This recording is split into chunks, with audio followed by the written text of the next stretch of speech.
yakin gak cuma gue doang waktu SD bercita-cita untuk menjadi artis. Karena gue berpikir kayak, oh jadi artis tuh gampang, duitnya banyak, tinggal acting doang. Tuh sama ini kan gue sering berakting gak sih, lebih ke sering bohong. Cuma kan acting bohong itu kan 11-12 ya kan. Nah, gue punya kejadian kocak waktu gue di masa-masa lagi kepengennya tuh jadi artis. Salah satu temen SD gue nih sekelas gue, dia ngasih info kalau dia punya tetangga baru, dan tetangganya tuh katanya sutradara, lagi nyari bocil-bocil buat ikut casting, jadi pengen dimainin film gitu. Gila.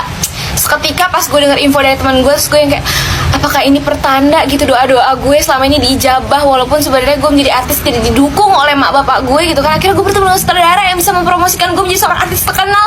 Wah, seketika habis denger info kayak gitu tuh, itu kan lagi di sekolah ya, di kelas gue langsung berandai-andai, gila gimana ya pas gue jadi artis, gue main film, gue banyak duit gitu. Kayak ya seperti biasa, halunya mulai keluar. Beberapa temen gue tuh banyak juga yang tertarik. Nah cuma kan bayar nih guys, jadi gue harus otomatis bilang ke emak gue, dan bayarnya itu lumayan lah gitu. Gue nggak tahu ya 100 ribu atau 200 ribu, gue lupa.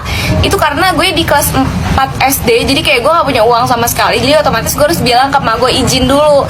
Pas gue balik sekolah gue izin, kagak boleh guys gitu. Terus habis itu besokannya nih gue lihat teman-teman gue yang kemarin udah bilang mau, udah bawa duitnya gitu. Terus pas gue ditanya gimana Pi, ikut gak lu? Terus gue bilang gue nggak jadi deh, gue nggak tertarik, kayak gue nggak bisa juga kayak gitu-gitu, nggak pengen juga sih gue jadi artis. Padahal kayak dalam hati gue, anjir gue mau banget, ini kenapa harus bayar sih, gue nggak bisa. Ya udah tuh, lu tahu nih tiap hari teman-teman gue yang pada jadi ikut casting tuh latihan mulu tiap istirahat noh di depan kelas gue, yang cuma ngeliatin doang kayak, ini orang ngeledek gue ya gitu, biasa iri. Terus habis itu sampai dimana beberapa hari kemudian gue dengar kalau mereka ini udah dijadwalin buat casting di rumah si tetangga temen gue ini. Saking penasarannya, gue kan tahu nih rumah temen gue yang tetangga sama sutradara. Saking penasarannya gue kesana, gue ngintip gitu, gue lihat ternyata ramai banget, mereka semua bawa emak-emaknya pada kayak lagi ganti baju, dan bener-bener totalitas banget teman-teman gue tuh pada pakai baju yang rapi-rapi banget gitu loh, yang gonjreng gitu. Gue melihat itu tuh kayak bener-bener kesel, gondok banget sama mak gue, kenapa gue nggak dibolehin untuk ikut, padahal kan cuma 100 ribu 200 ribu, kayak gue mikirnya gitu pada saat itu. Terus ya udah tuh,